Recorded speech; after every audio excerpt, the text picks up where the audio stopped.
Hi, I'm Old Norse specialist Dr. Jackson Crawford, and I am back here today in the office of my good friend Matthew T. Mossbrucker, director and curator of the Morrison Natural History Museum here in Colorado, which is always a cool place to film, especially when we have several days of sustained 85-mile-per-hour winds. Welcome to Colorado. Yeah, so what I want to do today is get into lesson 3 of the complete free course in runes, looking at the different runic alphabets or futharks and which languages are appropriate to which ones were used in which era and which place.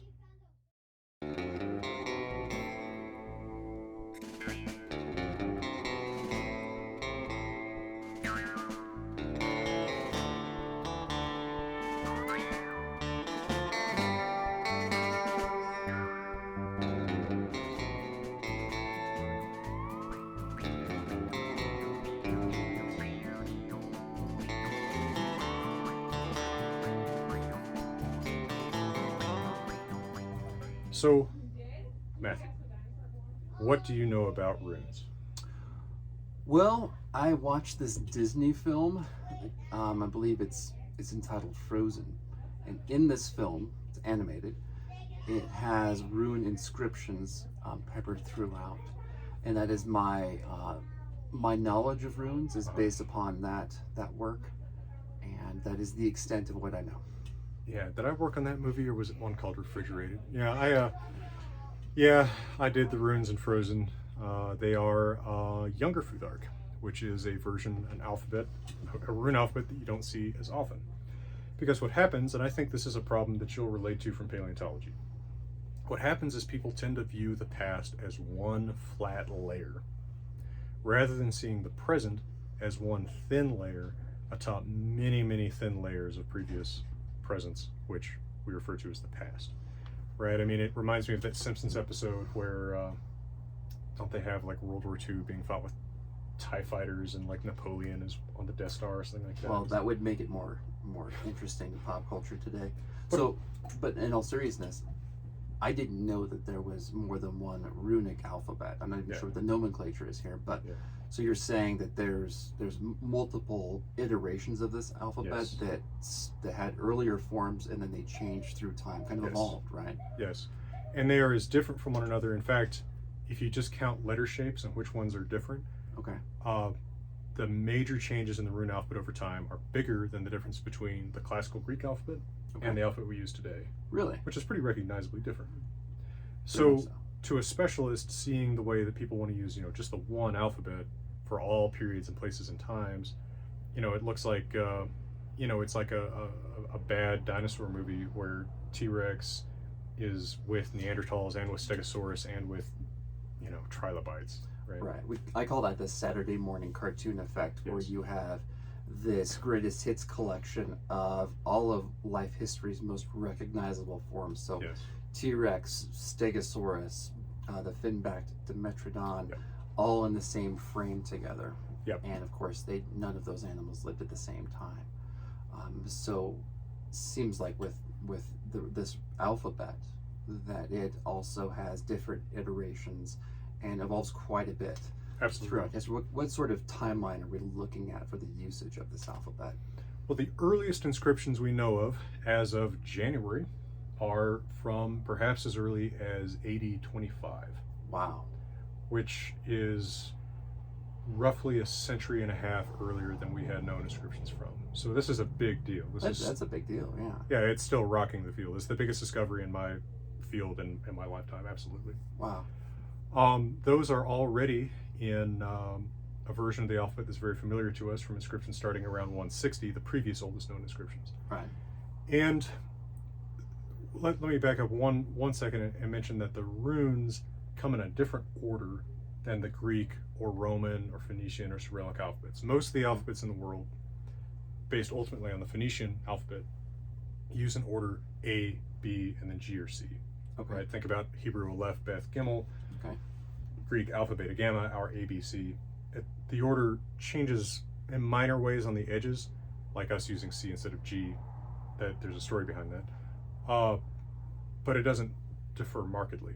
Okay. The weird thing about runes is the order of runic alphabets goes F, U, Th, A, and then continues like this. The first 6 letters spell out a sort of pseudo word. This isn't actually a word in any language. People misunderstand this sometimes, but sort of pseudo word Futhark. Okay. So we call the alphabets Futharks, just like we call our alphabet alphabet, because Greek alpha beta. Right. Right. So we call them a Futhark. So the earliest version of this alphabet is called typically the Elder Futhark. Okay. That's how people have come to know it. Sometimes you see people try to get going the somewhat less mysterious sounding Older Futhark, but everyone is in the habit of saying Elder Futhark, and it does sound kind of magical and elfy, right? Elder Futhark is 24 letters. Again, the order is very strange relative to other alphabets. It starts Futhark. Okay. I remember it as Futhark Nij Paz Tbemelingdo, which isn't words, it's just, that's the order. It's Okay. super weird. We have no idea why the order is so weird. I talked in the last lesson of this series about the potential origin of the runic script, and there's disagreement about this, but it looks a lot like adaptations for writing ancient Celtic languages in the Alps Oh, okay. that are ultimately derived from Etruscan writing, which is ultimately derived from Greek writing. So it seems to be part of this sort of, it's on the same family tree as our alphabet, Okay. but it's splitting off. The Roman alphabet that we use today is derived from Etruscan. There are also Celtic speaking peoples in the Alps who borrowed their own version of the alphabet from the Etruscans. And it looks like the runic alphabet has certain adaptations that show both stages of filtering, both the Etruscan stage and then that Celtic stage. Oh, okay. Interesting. Yeah, and that makes fair sense with the timeline because we know some of those Celtic alphabets are being used up to the very end of the BC years. So Okay. that gets us pretty close to AD 25, which we now know is the oldest inscriptions. Right. So starting with the oldest ones we know about in the very first century AD, we have this 24-letter alphabet called the Elder Futhark.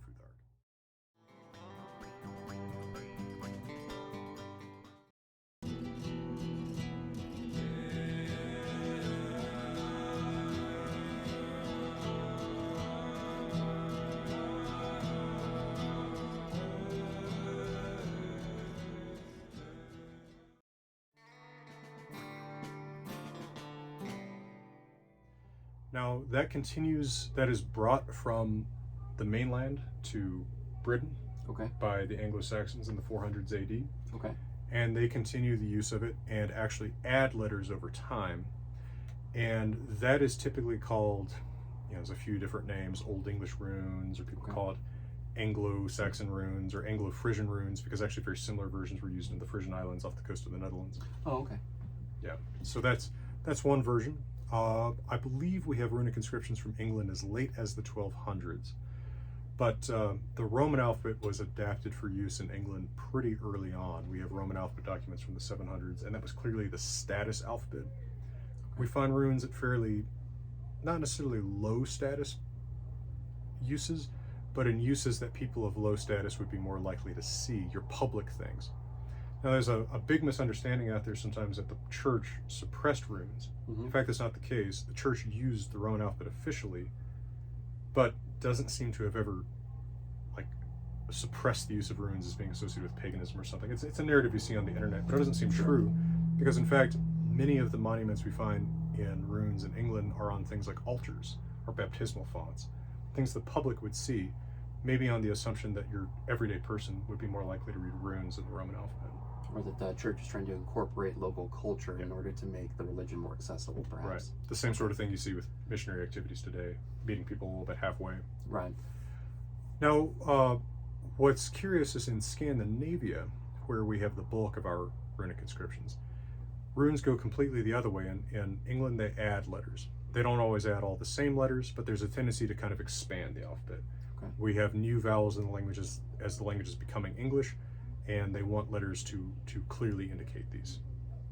In Scandinavia, completely the opposite is happening. They also are developing new vowels in the language as the language is starting to become Old Norse, right? It's no longer Proto-Germanic or Proto-Norse. It's becoming a language we recognize as the language of Norse literature. Okay. Distantly on its way to becoming Norwegian, Swedish, and Danish, and Icelandic. But they're reducing the letters. And so we go through this weird phase, late 500s, 600s AD, we have very, very few runic inscriptions in Scandinavia. It looks like people just kind of stop writing. Okay. You don't know what that might be. It might be about some of the big climatic events around then. But when they start writing more again around 700, they've knocked 8 letters off the alphabet, even though the language has gone from 5 vowels to 9. So now you actually have to write multiple different vowels with the same letter, so it becomes a much more ambiguous writing system. Not to mention, many consonants are written the same, so they start writing T and D with the same letter, B and P with the same letter, G and K with the same letter. You have to actually, it's a much harder alphabet, especially for reading. Like writing, I guess, is easier. What was the purpose, the utility in knocking letters off? No idea. Huh. There were 3 letters in the original Elder Futhark that we barely ever see. Okay. So ancient peoples like writing out the entire alphabet. Okay. You know, I guess kind of like kids do. But sure. It's weird, starting with ancient Greece and then going into, you know, runic inscriptions. A lot of the inscriptions you find are just the whole alphabet written out. So we find lots of inscriptions with just, you know, the whole alphabet or the start of the alphabet. Somebody started writing it and got interrupted or something. So we see 3 letters in those inscriptions that actually don't get used in writing words very much. Okay. So maybe they're leftover, sort of, from adapting it from another language. Okay. Or just, you know, they're not needed very much. One is P, and there's actually very few words that start with P in Old Germanic languages. So they're dropping that, but they're also dropping letters they use all the time. They drop the vowel E, the most common vowel in the language. Like, it's like, why? And we have no real idea. It's not that these letters all look a certain way. It's not that these letters, you know, are rare, because some are rare and some are common. And they keep 2 letters for the vowel A. So it's actually 16 letters with 2 for A and 2 for R. So it's like, what are you doing? Like, it doesn't even look, but the thing is, it's spread all over Scandinavia. So someone is maybe like evangelizing for this. Could have been effort to standardize. I mean, could the 2 A's, one be pronounced more like an E? Was it used more as an E? They have 2 different origins, but by a certain point in the use of this alphabet, you wouldn't know that. Just like today, you know, people don't necessarily think out loud consciously, oh, this word is from English, this word is from French. Sure. Right. Right. So we just don't know why, but we call that the Younger Futhark. And probably the biggest mismatch in runes that I see is that people try to write Old Norse, the language of the Vikings, a language in which the Poetic Edda, the Prose Edda, the sagas were written, in Elder Futhark, which, if we take our sort of classic Old Norse of about 1200, 1250 AD as our starting point, that's what most people learn if they learn Old Norse. That's what year is it now? That's like 800 years ago for us, right? Oh yeah. 800 years before that is when that Elder Futhark alphabet was being used, right? We're closer to Old Norse than Old Norse is to the alphabet that, you know, a lot of mystics, especially on the internet, want to write Old Norse with. So that's like, you know, in paleontology, that would be like me seeing a Tyrannosaurus Rex fighting a Stegosaurus. Yes, it's right. totally There's the 80 same million thing. years between the two, and we are closer in time to T-Rex than T-Rex was to Stegosaurus. That's a perfect analogy from my perspective. So that drives me crazy. And clearly in this series, since we're going to take sort of a historical view, you know, our first couple videos have talked mostly about Elder Futhark. But in fact, we have more inscriptions in Younger Futhark, this frustrating 16-letter system. You know, that is when the use of runes explodes. Most of the really cool runic monuments, like the Ruk runestone, which you can see a video that I made with Henrik Williams on site at the Ruk runestone, those are in Younger Futhark. So it's funny because people see the alphabet that we actually have the most monuments in, and they're like, well, this isn't runes. It is. It's just it's the later stage, right? It's like, I guess it's kind of the opposite of the thing with dinosaurs, where it's later dinosaurs that are kind of the famous, popular ones. This is a little bit different, and I don't know. I think part of it is that a lot of people don't realize there's different runic alphabets. I didn't know that. Yeah, so that's news to me. Yeah, so I mean, it is news to most people. But also, if you do know about him, you're likely to say, oh, well, Elder sounds cooler, right? It's more mystical. Younger Futhark. I don't want, 21st century Futhark. And it's not young. It's younger than Elder, but it's not young, right? And also, it sounds like Old Norse goes with Elder Futhark, but in fact, the language stage, Old Norse, is a later thing than the writing stage, Elder Futhark. Okay. Yeah. So that's what runes go with what language. Elder Futhark goes with Proto-Germanic or Proto-Norse, Proto-English, these languages before they really had developed their distinctive features. Anglo-Frisian runes is the term I'll typically use, go with recognizable Old English and Old Frisian. And then Younger Futhark goes with Old Norse, the recognizable language of the Vikings, starting about AD 700, going into about the 1300s AD. Now, I'll mention as an asterisk to that, starting around 1000 AD, that especially probably with the influence of the Roman alphabet, people are starting to know that a little bit better in Scandinavia. Right. They start adding letters to the Younger Futhark again, and but the system is still the Younger Futhark system. Those letters are optional, right? If you have to distinguish a G from a K, there's a way to do it now. So we often call that medieval runes, but I think that it may be exaggerating things a little bit to call that it's not as big of a step as a change from Elder Futhark to Younger Futhark, because the basic system is still that 16-letter system, and the shapes of runes don't change as much as they do from Elder to Younger. Because Elder to Younger, the transition is pretty striking in some letters. It's like you can just kind of squint at it and see how it comes from another one. Are you missing a transitional stage between the Elder and Younger? Yeah. We have a couple inscriptions where there's the system has switched over to Younger Futhark. Okay. But some of the letter shapes still have their older shapes. Okay. So that's interesting. So it looks like the system change is actually happening maybe before the letter shape changes. Interesting. So out there somewhere in the world, waiting to be discovered, are tablets, artifacts, something that has this transitional stage recorded on it. So there's still more things to be discovered, more specimens, more information. We don't have all of the answers that we would like. No, absolutely. And we have now some new hopes that maybe there will be new discoveries.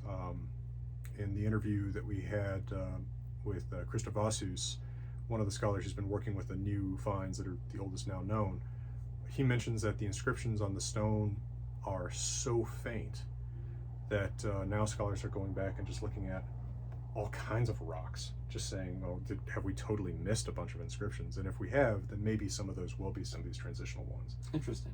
Yeah, I would be just as excited to find, that missing link between those alphabets as I would be to find, an even older Elder Futhark inscription, because it helps tell the story, and the story is weird, right? Why did it go this way? And it's particularly baffling that you would actually make your alphabet work worse, right? Because Younger Futhark is, I'm going to say it, this is my hot take, it's a crappy alphabet. Like, I know it real well because I have to read it all the time, but it sucks. I mean, when you adapt an alphabet for your language, I don't know anybody else has screwed it up this way, right? You look at Wolfula writing Gothic, and he writes Gothic with a perfectly functional alphabet. You look at Old Church Slavic adapting, their version of Greek that we call the Cyrillic alphabet. People don't usually screw it up this way. Why is this such a screw-up alphabet? It's almost as bad as Weendings, huh? That's, Yeah. Wingdings 3, maybe. Or Webdings, whatever that was. Well, and the idea of looking for that transitional from Elder to Younger runes, not just out in the wild looking for a new potential site, but going through museum collections or private collections. It's very smart. I found many fossils already excavated that were overlooked or misidentified using that method, That's mindset. An excellent analogy. Yeah. Right, because of course, I was looking at your poster over here in the lab. Yeah. Mentioning that even some of the type fossils of Stegosaurus armatus haven't been prepared. Correct. Right. So we have stuff that's very old in paleontology too that hasn't been fully mined for the information that it could deliver. Yeah. Well, thanks very much for taking the time. Well, thank you. And pardon the noise. My office is right next to the paleontology lab, so the preparators are out there working on our Jurassic fossils. So if you hear some strange noises, just blame it on the lab. Yeah. Well, and come visit us at the Morrison Natural History Museum if you're ever in the Denver area. For now, from beautiful Colorado, wishing you